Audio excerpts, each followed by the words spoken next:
नमस्कार दोस्तों, मैडम दीप्ति पांडे पर आप सबका स्वागत है। आज हम लोग चर्चा करेंगे वंदे मातरम गीत।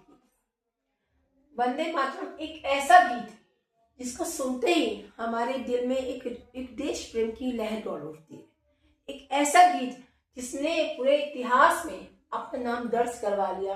एक ऐसा गीत जिसको सुनते ही हमारे रोम रोम में एक आजादी की लहर उठने लगती है। तो आज इस गीत पर और चर्चा करेंगे हम कि इस गीत की इतनी धूम है, इस गीत की इतनी धूम है कि आज हर आदमी के हर सरकारी कार्यालयों में, हर सरकारी प्रांगण में, कहीं भी वंदे मातरम गाया जा रहा है। 150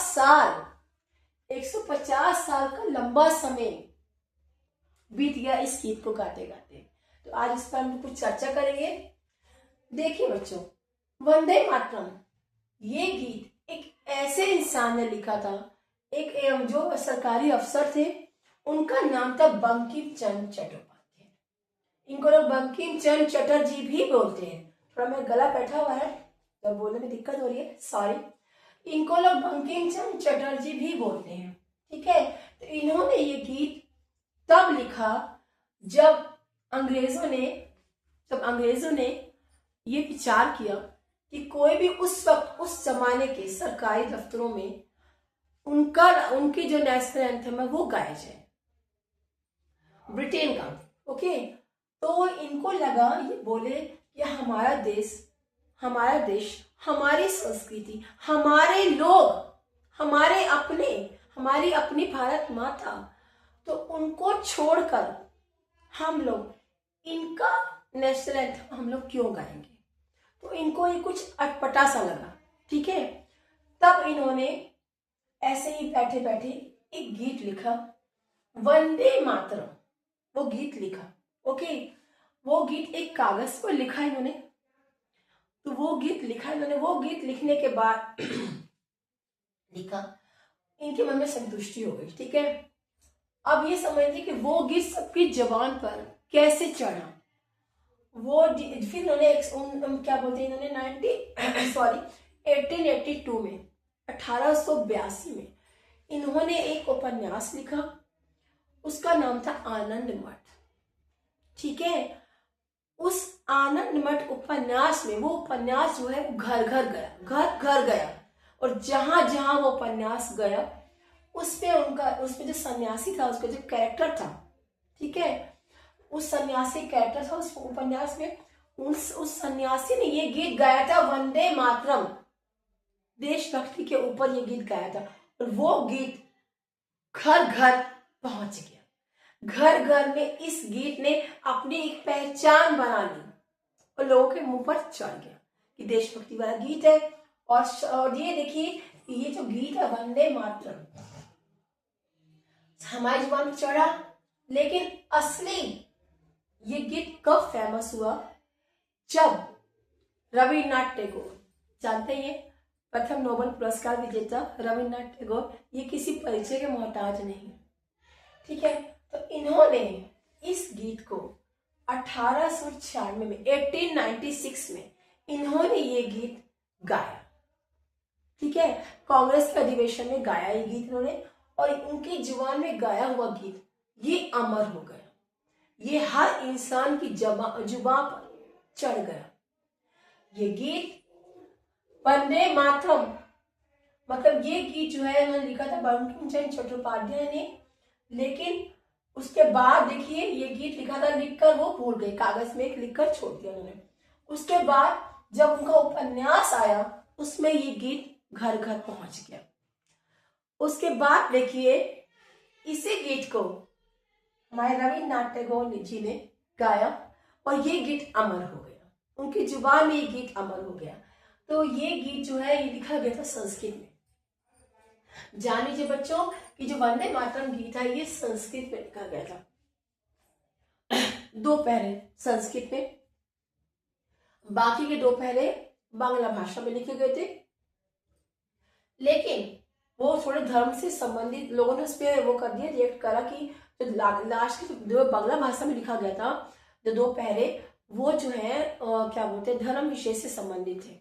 दुर्गा माँ का उसमें वो था, उनकी मतलब उनका कैरेक्टर उसमें आ रहा था, तो कुछ धर्म विशेष लोगों ने इसको बंगाल में जोड़ दिया।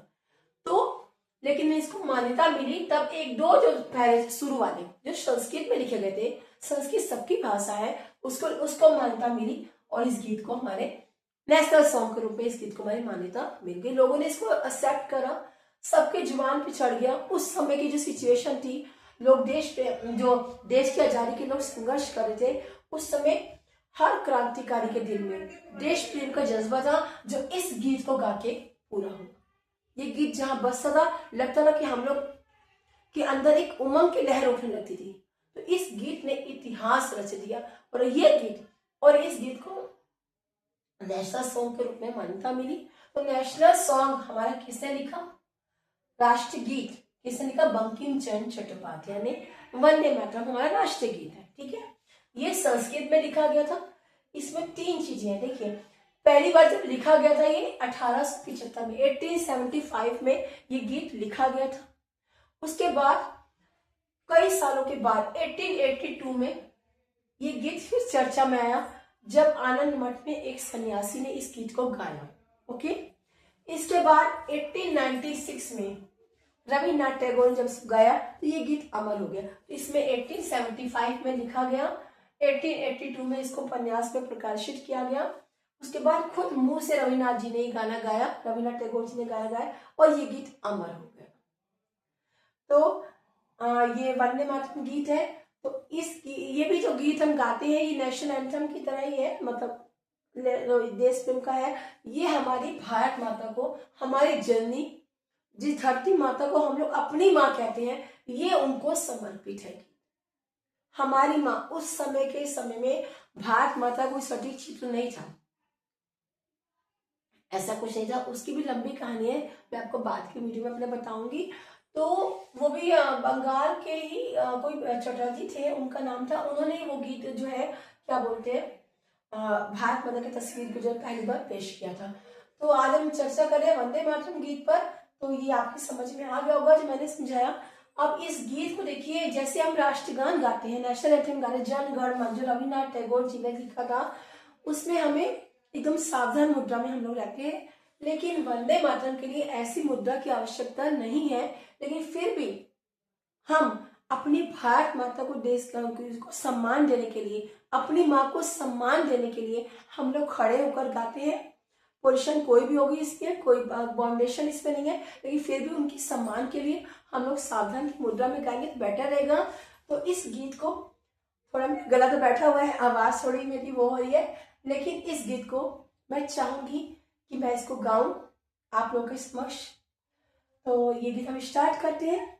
संस्कृत में है और संस्कृत भाषा में लिखा गया इस गीत को। हम स्टार्ट करते हैं। मैं ये गीत गाना स्टार्ट करती हूँ आप लोगों के समक्ष, ठीक है। और चाहूंगी बच्चों कि आप भी इस गीत को याद कर लीजिए। ये गीत नहीं है, ये एक राष्ट्र गीत है, ये देश प्रेम की भावना है जो मैं आपके समक्ष प्रस्तुत कर दूं, ठीक है। स्टार्ट करते हैं। वंदे मातरम, वंदे मातरम, सुजलाम सुफलाम मलयज शीतलाम, शस्य श्यामलाम मातरम, वंदे मातरम, शुभ्रज्योत्स्ना पुलकित यामिनी, फुलकुसुमिता द्रुमदल शोभिनी, सुहासिनी सुमधुर भाषिणी, सुखदां वरदां मातरम,